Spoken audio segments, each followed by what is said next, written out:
جو آج وہ پبلک کے اندر جا کر اپنی اس خدمت کو جو ہے وہ کیش کروا سکے. عبوری حکومت کے کچھ اقدامات سامنے آئے ہیں اور وہ ظاہر ہے کہ وہ عبوری حکومت بھی عملاً نگران حکومتیں جو ہیں وہ غیر جانبدار ہوتی ہیں، لیکن یہاں پر تو باقاعدہ الیکشن کمپین کرتے ہوئے جو ہے وہ نگران حکومتیں نظر آ رہی ہیں. اور انہوں نے الیکشن کمپین کی ہے، مختلف علاقوں کے اندر ترقیاتی منصوبے دیے ہیں الیکشن کے دنوں کے اندر. کہیں گلیاں بن رہی ہیں، کہیں سڑکیں بن رہی ہیں. یہ فتح مند روڈ جو ہے یہ بنائی جا رہی ہے الیکشن کے دنوں کے اندر، ابھی زیر تکمیل ہے، تو 70% اس پر کام ہو چکا ہے. تو یہ ترقیاتی منصوبے عام طور پہ الیکشن کے دور میں وہ نہیں ہوتے ہیں، لیکن یہاں پر الیکشن کے دنوں کے اندر ترقیاتی منصوبے شروع کیے گئے. تو یہ تمام تر باتوں کے باوجود عملی طور پہ اس مرتبہ عوام کا موڈ جو ہے وہ مجھے کچھ بدلتا ہوا دکھائی دیتا ہے. اور میں نہیں سمجھتا ہوں کہ لوگ جو ہے وہ ماضی کو دیکھتے ہوئے جو ہے وہ انہیں پرانے امیدواروں کو جو 40 سال سے یہاں پر برسر اقتدار ہیں ان کو منتخب کریں گے. نئے لوگوں کو میرٹ کے اوپر لوگوں کو جو وعدہ کریں اس کو پورا کرنے والے بھی ہیں. ایک پارٹی کے لیے کافی مشکلات ہیں، نہ وہ کمپین کر پائی ہے، نہ ان کا کوئی جلسہ ہوا ہے. ان کے پہلی اور دوسری لائن کی جو ان کی قیادتیں ہیں وہ جیلوں میں ہیں یا چھپی ہوئی ہیں. نوجوان لڑکے ہیں کہ جو الیکشن میں حصہ لے رہے ہیں. نتیجہ کیا ہوگا یہ تو الیکشن کے بعد ہی ہمیں پتہ چلے گا.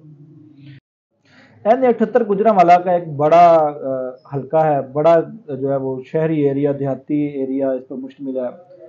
سابق وفاقی وزیر خرم دستگیر خان صاحب نون لیگ کی طرف سے، جماعت اسلامی کی طرف سے حافظ امید الدین امان صاحب، گرین پارٹی کی جانب سے کامران اولخ ایڈوکیٹ اور دیگر ایک دو اور بھی تحریک انصاف کے حمایتی یافتہ عارف مبین عارف جٹ صاحب وہ بھی مد مقابلہ. کیا دیکھ رہے ہیں ان سب کے اندر کس کا مقابلہ جا رہا ہے، کوئی کون اپسٹ کرے گا؟ N78 میں خرم دستگیر خان جو ہیں وہ مسلم لیگ نون کے امیدوار ہیں، اور عارف مبین اور جو ہے وہ حمید الدین امان جو ہیں وہ بھی الیکشن میں لڑ رہے ہیں. اس مرتبہ جماعت اسلامی نے مختلف جگہوں پر بڑے اچھے اور باکردار اور صالح نوجوانوں کو جو ہیں وہ ٹکٹ الاٹ کیے ہیں، جس میں انیک رندھاوا جو ہیں پیپلز کالونی کے اندر سننے میں آ رہا ہے کہ وہ بھی بہت اچھا مقابلہ کر رہے ہیں. تو نون لیگ کے ماضی کے 35-40 سالوں کی جو ان کی کارکردگی ہے اس کے پیش نظر عوام کا موڈ جو ہے وہ بدلتا ہوا نظر آ رہا ہے، جس کا سب سے بڑا ثبوت ان کا وہ جلسہ بھی ہے جو کہ مکمل طور پر فلاپ ہوا اور بہت ہی کم تعداد جو ہے وہ اس میں شامل ہوئی. تو بظاہر نظر آ رہا ہے کہ مقابلہ گجرانوالہ میں اچھا خاصا ہوگا، بشرطے کہ جو ہے وہ شفاف اور ٹرانسپیرنٹ الیکشن ہوئے. تو اس مرتبہ کمپین اس انداز میں نظر نہیں آ رہی، لیکن جماعت اسلامی نے ڈور ٹو ڈور کمپین کی ہے اور تحریک انصاف کے لوگ جو ہیں وہ بھی گلی محلوں کے اندر جو ہے کچھ نہ کچھ کام کرتے نظر آئے ہیں.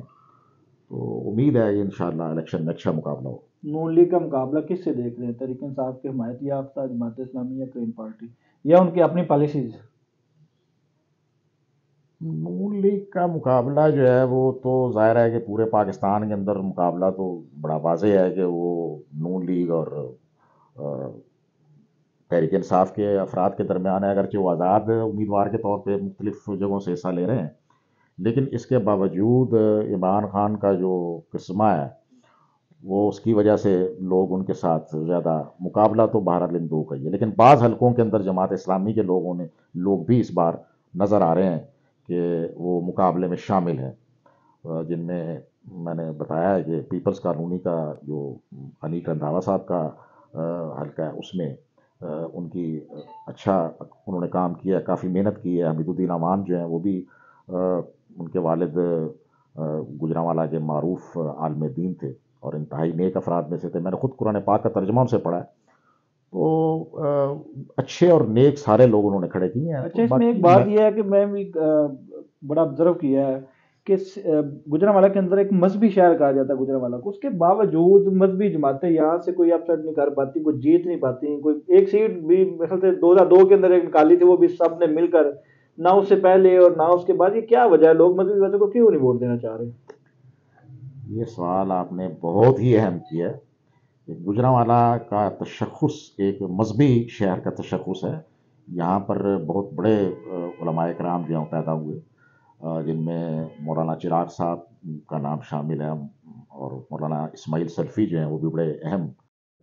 لیکن بدقسمتی سے علماء نے اپنے وقار اور توقیر کو خود مجروح کیا ہے، اور جو ہمارے سیاسی علماء حضرات ہیں انہوں نے جو کردار ان کا ہے، تو اس کے پیش نظر جو ہے لوگ علماء سے جو ہے وہ بڑی حد تک متنفر ہیں، اور لوگ علماء دینی جماعتوں کو ووٹ جو ہے نہیں دیتے ہیں. تاہم جماعت اسلامی جو ہے وہ کسی فرقہ واریت کا شکار نہیں ہے. ایک اس اعتبار سے اس کو ایک انفرادیت حاصل ہے کہ باقی جماعتیں جو ہیں وہ کسی نہ کسی مذہبی فرقے کی کو لے کر چلتی ہیں. جماعت اسلامی کے اندر یہ فرقہ پرستی والا سلسلہ تو نہیں ہے. تو لیکن یہ ہے کہ لوگوں کو بہرحال جو ہے اس پر غور کرنا چاہیے کہ جب انہوں نے سارے آپشن جو ہیں وہ آزما کر دیکھ لیے ہیں. تحریک انصاف اگر ہارتی ہے گوجرانوالا کے اندر، اس کی کیا آپ وجوہات دیکھ رہے ہیں؟ مختلف حلقوں کے اندر پی پی 61 کی آپ بات کر رہے ہیں، نیک رضا ان کے مد مقابل رضوان اسلم بٹ ہے، وہ اپنے آپ کو بھی امیدوار کہہ رہے ہیں تحریک انصاف کے، اور دوسری جانب ایک اور امیدوار ہیں، ٹھیک ہے، فاختہ ان کا نشان ہے، وہ بھی کہہ رہے ہیں، وہ تو آفیشلی اپلوڈڈ ہے. کیا آپ دیکھ رہے ہیں کہ کیا وجوہات ہو سکتی ہے تحریک انصاف کے گوجرانوالا کے اندر ہارنے کی؟ تحریک انصاف کو جو سب سے بڑا مسئلہ درپیش گوجرانوالا کی حد تک ہے وہ یہ ہے کہ ایک ایک حلقے کے اندر تین تین بندے جو ہے وہ دعویٰ کر رہے ہیں کہ میں جو ہے عمران خان کا امیدوار میں ہوں. تو حلقہ ابھی 63 کے اندر یہی صورتحال موجود ہے کہ وہاں پر دو افراد جو ہیں وہ دعویٰ کر رہے ہیں کہ ایک کہتا ہے میرے پاس ٹکٹ ہے، دوسرا کہتا ہے میرے پاس ٹکٹ ہے. تو اس طرح کی صورتحال، حالانکہ وہاں کی ٹکٹ جو ہے وہ طارق گجر وہاں پہ آفیشیل تحریک انصاف کے امیدوار ہے، لیکن ایک دوسرا امیدوار جو ہے وہ بھی دعویٰ کر رہا ہے کہ میرا تعلق بھی تحریک انصاف سے. تو یہ اس صورتحال کے اندر جماعت اسلامی جو ہے وہ اس کو کچھ فائدہ ہو سکتا ہے. یہی صورتحال حلقہ 61 کے اندر ہے کہ رضوان اسلم جو ہے وہ ایک مضبوط کینڈیڈیٹ سمجھے جا رہے تھے، لیکن وہ عین ٹکٹ ملنے کے بعد منحرف ہو گئے اور پریس کانفرنس کر دی. اس کے بعد وہاں پر دوسرے جو امیدوار ہیں وہ ایک ان کا تعلق جو ہے وہ ڈی ایس پی ریٹائر ہیں اور وہ ان کی تعیناتی جو ہے وہ رائے گنج میں رہی ہے. ان کے بارے میں لوگ جو ہے وہ شکوک کا شکار ہیں کہ یہ جیت بھی گئے تو دوسری طرف جا سکتے ہیں. تو یہ اس وجہ سے وہاں پہ تیسرا آپشن جو ہے وہ جماعت اسلامی کا نیک رنداوا جو ہے اس کا مقابلہ بنتا ہوا نظر آ رہا ہے کہ ایک منحرف ہے اور دوسرا جو ہے وہ اس کے منحرف ہونے کے امکانات موجود ہیں.